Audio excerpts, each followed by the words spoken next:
Good afternoon, CFM. This is Coach Matt with our Friday workout. It's the last workout of the work week. This is our last prep strength work before we go into testing week next week for the seated press and the back squat, okay? That'll be our focus for today, and a little bit of cardio and core finisher when we're done. So 3 rounds through, 12 calories, your choice, road bike or ski, and then heel toe rocks for 10 reps. Then standing hamstring curls so you can lean against something, but I wanna see you pause and squeeze at the top, sort of feel the edges of that hamstring cramp, right? But test out that range of motion, engage the hamstring on those, no resistance on it, just the resistance of the end range of your joint and squeezing against that. Then 5, 4, 3 seated press warm-ups, okay? So 5 reps lighter, 4 reps medium heavy, 3 reps a little bit heavier, approaching something that is challenging for the doubles that we're gonna do. And then it's just 2 strength components. Seated press first, 5 sets of 2, back squat second, 5 sets of 2. If you can, get up to 90+% on your final set only, right? So the first 3 sets should be really fast and feel good.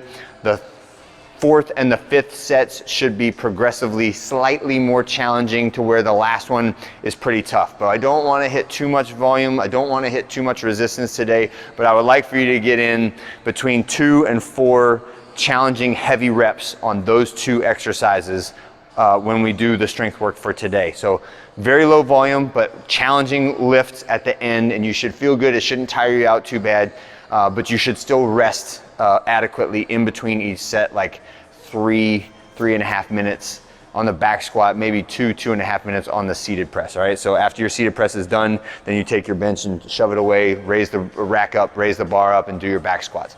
That will take the majority of the time of the workout.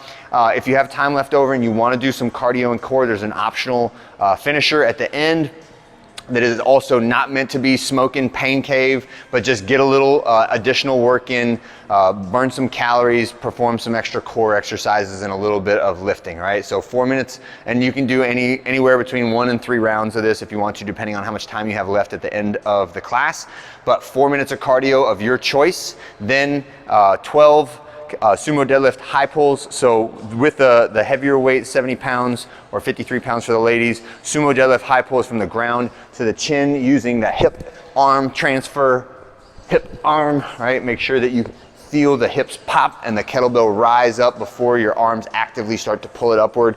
The other thing on this one is try to keep your elbows above your hands, so never be in the T-Rex position, but always with elbows high, and then make sure you don't hit your chin with the handle of the kettlebell. And then the last one is our dead bug, and we're gonna do 8 on each side. Make sure each appendage moves 8 times, whether you do same side or opposite side, and that your back stays painted to the floor with the engagement of your lower abdominals. That is it for this Friday, and we're gonna take this, this will be our last one going into testing week, so be ready for that starting next week. Have a great one. I'll see you on Saturday.